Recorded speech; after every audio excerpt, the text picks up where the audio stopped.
저는 고양이 알러지가 알러지 혈액 마스터 검사에서도 극상으로 나올 정도로 정말 아주 심각합니다. 검사를 하면 알러지 정도가 표시되는데 고양이 알러지는 약을 복용해도 효과가 없을 정도로 정말 최극상이라 미리 약을 먹는다고 예방할 수 있는 게 아닙니다. 그냥 예방 자체가 불가하고 잘못하면 생명이 위험할 수 있는 상태인 거죠. 이게 어느 정도냐 하면 1차로 기침, 콧물, 눈물, 가려움 증상이 나타나고 2차로 전신에 두드러기가 일어납니다. 이후 3차로 기도까지 부어오르는데 표현하자면 얼굴이 정말 선풍기가 될 정도로 부어오르고 그로 인해 호흡 곤란이 오게 됩니다. 응급실에 실려가면 팔에 놓는 수액 외에도 양쪽 허벅지며 엉덩이 주사까지 맞아야 할 정도이죠. 의사 선생님께서도 제 알러지 정도는 생명이 걸린 문제이고 혹여 조금이라도 늦으면 쇼크사 할 수 있다 하실 정도로 아주 심각한 정도입니다. 아무튼 본론으로 들어가면 시가에서 고양이 2마리를 키우시는데 결혼 전 제 상태에 대해 이미 충분히 고지를 했었습니다. 처음에는 시부모님이 제 말을 듣고 고생이 많다며 저를 위로해 주셨는데 결혼을 하고 난 후 점점 변하는가 싶더니 자꾸만 시가에 오라고 하시더라고요. 그때마다 저는 생명이 달린 일이라서 갈 수 없다 말씀드리고 안 갔습니다. 알러지가 심하신 분들은 다 아실 거라 생각합니다. 집 청소를 아무리 깨끗이 하고 고양이를 따로 격리시킨다 해도 100%가 아니라는 걸요. 그 미세한 털 하나에도 제 신체는 무너지기 시작하고 즉각적으로 반응이 오거든요. 그런 상황을 계속해서 말씀드렸지만 시가 식구들은 지속해서 오바다, 깨끗이 치우고 고양이를 방에 가두면 아무 문제 없다 하고 말씀하시며 저를 나무라셨습니다. 며느리가 알러지 때문에 시댁 한번 안 오는 게 말이 되냐. 남들이 다 비웃고 욕한다. 너 같은 며느리가 어디 있냐 하시며 항상 타박을 하셨죠. 심지어 믿었던 남편까지 시부모님의 말씀을 듣고 저를 같이 나무라기 시작하더라고요.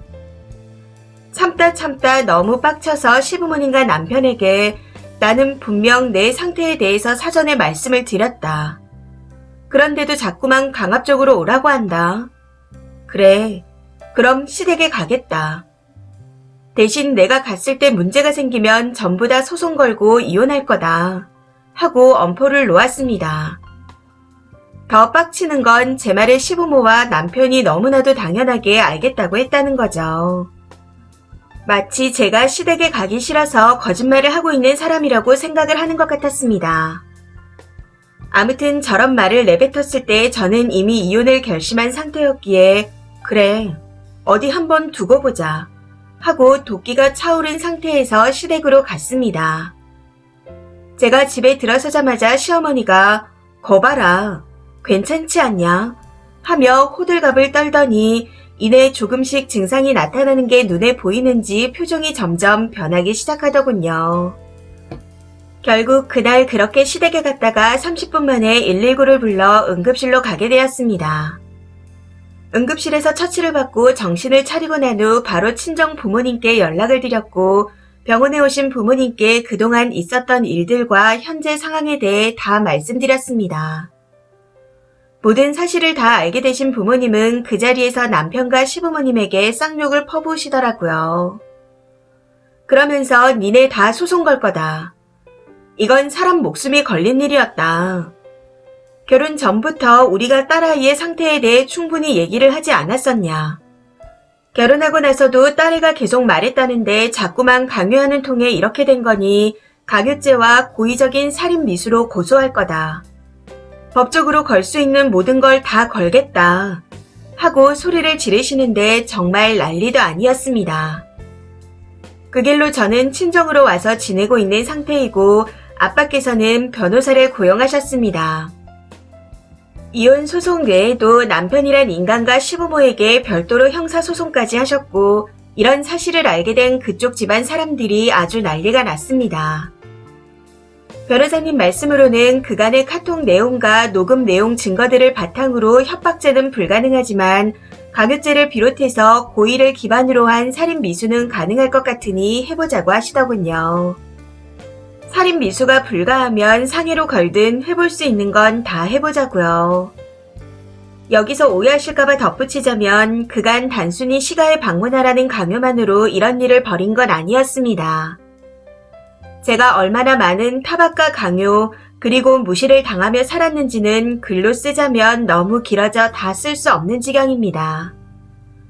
다만 한 가지 말씀드리자면 알러지가 별거냐, 두드러기 조금 올라오는 거 가지고 오바하는 거 아니냐, 시댁에 오기 싫어서 별짓을 다 한다 하고 항상 저를 몰아세웠습니다.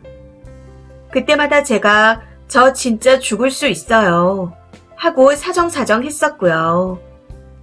물론 해당 내용에 대한 증거를 다 가지고 있었기에 그 증거들을 기반으로 해서 형사소송까지 건 거였습니다.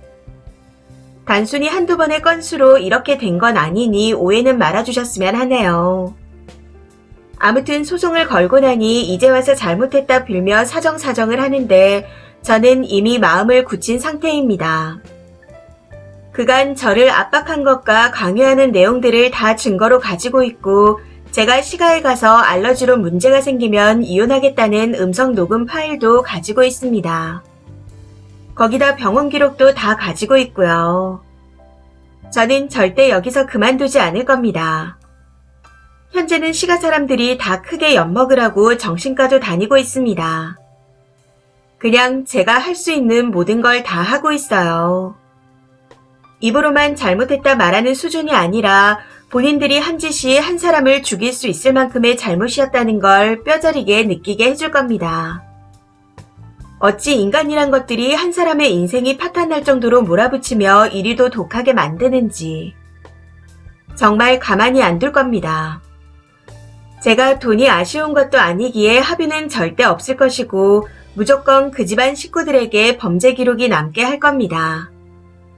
진짜 잘 살고 싶었고 잘해드리고 싶었는데 왜 이렇게 사람을 낭떠러지 끝까지 몰아 독하게 만드는지 모르겠네요. 댓글입니다. 첫 번째, 설마 알러지가 사람 죽일까 하는 무지한가 죽더라도 시키는 대로 해라 며느리 종려나 이게 저변에 깔린 거죠. 세게 나가세요. 알러지 있는 거 알고 있었고 응급실에도 실려갔으니 빼박 증거입니다. 꼭 집어 쳐넣으세요. 그 집 식구들 대접받으려다가 전과자 되게 생겼네요. 두 번째, 저도 각각류 알러지 극상인 사람입니다. 음식이라 어디 가서 외식도 함부로 못하고 회사에서도 편식하는 사람으로 취급을 하더라고요. 욱해서 죽자는 심정으로 개가 들어간 된장찌개를 서너 입 먹었는데 전신 발진의 호흡 곤란으로 식당에서 실려갔습니다.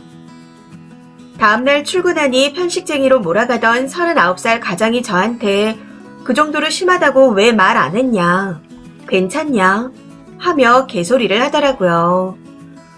어이가 없어 따졌는데 회사 사람들은 제가 각각류를 싫어해서 알러지라고 핑계대는 까탈스러운 사람이라고 생각을 했던 것 같았습니다. 아무튼 글쓰님 살아나신 거 정말 다행이에요. 제발 알러지의 심각성을 좀 알아줬으면 좋겠네요. 당사자는 생명의 위협을 느낍니다. 세 번째, 증상이 저도 거의 비슷하네요. 시가에서 자꾸만 복숭아를 먹으라고 하시기에 안 된다, 알러지 있다 하고 말씀드렸더니 그건 네가 성질이 안 좋아서 그렇다 하고 말씀하시는데 순간 잘못 들은 줄 알았습니다. 뭐 그래도 절대 안 먹었지만요. 그런데 이후 대망의 오딱 사건으로 난리가 났었죠. 아버님께서 며느리를 생각한다며 닭다리 하나를 드시던 수저로 올려놓으시는데 가족들이 다 저만 보고 있는 상황이었습니다. 아버지가 생각해서 주시는 거니 먹어라 하시며 무언의 12개의 눈동자가 저를 노려보는데 그 상황이 정말 욱하더라고요. 친정서는 온갖 음식들을 다 가려주셨는데 아무튼 욱해서 딱 한 조각 먹고 국물 반 수저를 넘기는데 그 순간 기도가 좁아져 목을 부여잡고 몸이 뒤로 꺾이면서 벽에 머리를 부딪혔습니다. 그렇게 식당에서 119를 타고 바로 병원으로 직행했었죠. 집안이 뒤집어지고 남편은 돌쟁이 아기를 안고 울고불고 난리도 아니었습니다. 그 뒤로 다시는 강요 안 하시고 조심하시더라고요. 진짜 음식, 동물 알러지 있는 사람한테 강요하지 마세요. 그리고 글쓴님 꼭 소송 이기세요. 4번째. 저 사람들은 돈이 문제가 아니라 정가가 남아야 합니다. 다른 여자 인생 또 안 망치게요. 진짜 미친 거 아닌가요? 어떻게 사람 목숨이 달린 일인데 며느리가 시가에 안 와서 자기 면이 안 선다는 생각을 하는 거죠. 5번째. 목숨 걸고 쓰니 자신을 지켰네요. 그런데 내가 왜 목숨까지 걸고 이렇게까지 해야 하나 싶어 현타가 왔을 것 같습니다. 꼭 다 정가자로 만드세요. 무식한 것들이 대접받으려다 빨간 줄 긋게 생겼네요. 이래서 무식하면 손발이 고생이란 말이 틀린 말이 아니라는 겁니다. 6번째. 저는 더위를 많이 타요. 제가 봐도 별거 아닌 것 같은데 시댁에서도 그래 보였는지 에어컨도 없는 집에 제가 쓰던 선풍기까지 뺏어가더라고요. 결국 그날 더위 먹고 뒤로 넘어갔습니다. 그때 남편이 처음 보는 제 모습에 놀랐는지 그 뒤로 여름에는 시댁에서 안 자요. 꾸역꾸역 가던 여름 휴가도 안 가고요. 왜 시댁은 애써서 다가가려는 마음을 당연하게 또 하찮게 여기는지 모르겠습니다. 세상에 당연한 건 없는데 말이죠. 글쓴님 쾌차하시고 이기적인 사람들에게서 탈출하시길 바랍니다. 물론 빅엿도 던져주시고요. 뜻하는 대로 모두 이루시길. 이 사연은 여기까지입니다. 시청해주셔서 감사합니다.